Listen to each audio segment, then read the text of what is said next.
Nama Korps Komando Pasukan Khusus atau Kopassus Kostrad Marinir hingga Angkatan Udara pernah menghiasi wajah dan lembaran kelam tentang 30-an tahun konflik bersenjata antara Gerakan Aceh Merdeka atau GAM versus pemerintah Indonesia di bawah rezim Orde Baru. Ini terjadi karena ada belasan atau mungkin puluhan oknum prajurit TNI ketika itu yang membelok atau disersi menjadi kombatan GAM. Ada nama Surya Dharma alias Robert, Izil Azhar atau Ayah Merin, Irwan Ilyas, Ibrahim Hasan, Sukri Effendi, serta Ramli. Kisahnya begini, pagi itu awal tahun 1990-an di Pelabuhan Ulele, Kota Banda Aceh, Provinsi Aceh, selalu datang bersama bau asin laut dan solar kapal. Dermaga sibuk antara tentara, buruh, dan peti kayu. Digeladak satu kapal pendarat. Izil Azhar berdiri dengan seragam Korps Marinir TNI Angkatan Laut yang rapi. Rambut cepak, wajah tegang, perintah turun singkat. Siap, jawabnya.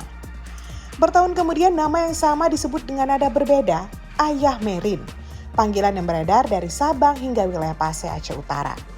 Senjata yang dulu ia rawat kemudian mengarah ke bekas rekan dan ia bergerilya bersama kawan dari satu hutan ke hutan lain termasuk gerilya kota di Aceh Utara. Dia tahu betul cara kami bergerak, kisah seorang perwira TNI yang pernah memburunya di Aceh Utara. Itu yang membuatnya sangat berbahaya. Sebut dia berkisah saat itu. Seorang bekas kombatan mengenang Izil dengan kalimat pendek. Kalau bicara tentang kondisi Aceh, matanya berubah. Tak banyak slogan, tak banyak pidato. Keyakinan itu terasa diam tapi keras kepala. Sebutnya, pembelotan Izil, Irwan, Ibrahim, Sukri, Robert, dan Ramli bukan sekedar anomali.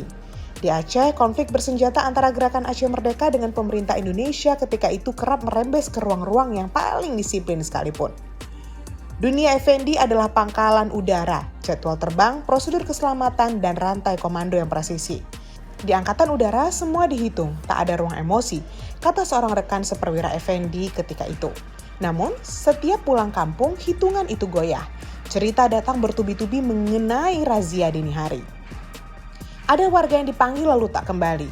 Pos pemeriksaan di jalan desa, bahkan terjadi pembakaran rumah-rumah penduduk yang tak bersalah dan berdosa.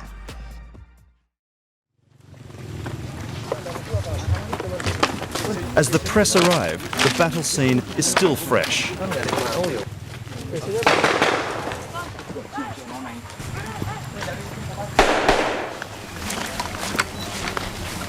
The soldiers who lost two of their own are still pumped full of adrenaline.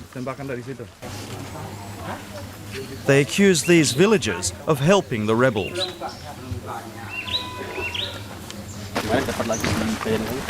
Gong, ini Gong. Jadi siapa yang ngomong nggak ada GAM di sini tadi? Orang. Hah?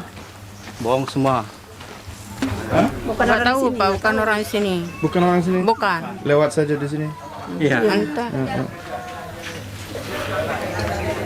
Terus sekarang bisa terjadi apa di sini sekarang? Effendi bertahan cukup lama di barat. Ia perwira Angkatan Udara, tapi di kampung ia adalah orang Aceh. Dua identitas itu berjalan sejajar lalu berjarak. Aceh seperti dilakukan sebagai wilayah asing, ucapnya mengenang suatu kali. Akhirnya keputusan itu datang. Seragam biru muda udara ditanggalkan dan Effendi membelot dan bergabung dengan Gerakan Aceh Merdeka. Di GAM, Effendi bukan figur panggung depan. Latar belakang militernya membuat ia bekerja di balik layar, logistik, disiplin, pengaturan. Dia bukan orang yang teriak, kata seorang bekas kombatan, tapi kalau bicara, didengar.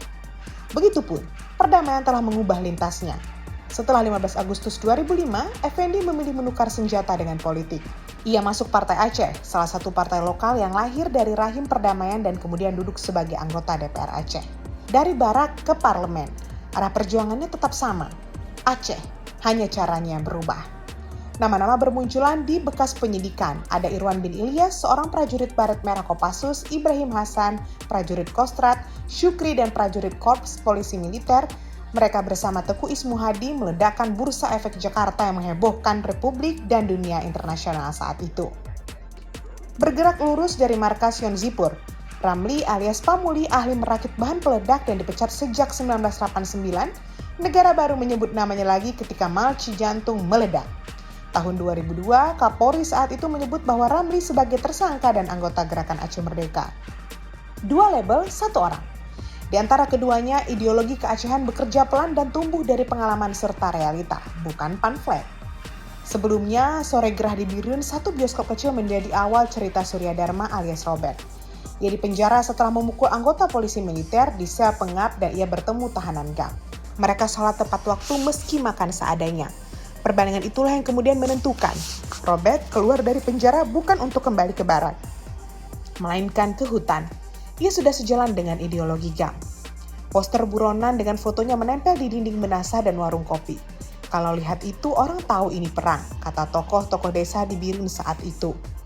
Ada juga di Samadua, Aceh Selatan, 10 September 1999, Asral tak kembali ke kesatuan atau kodim setempat, atribut TNI telah ia tinggalkan.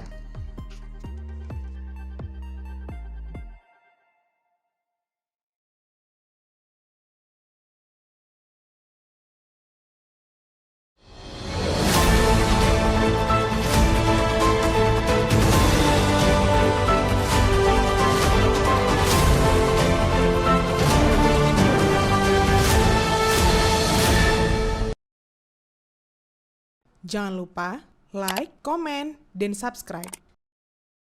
Serta aktifkan lonceng notifikasi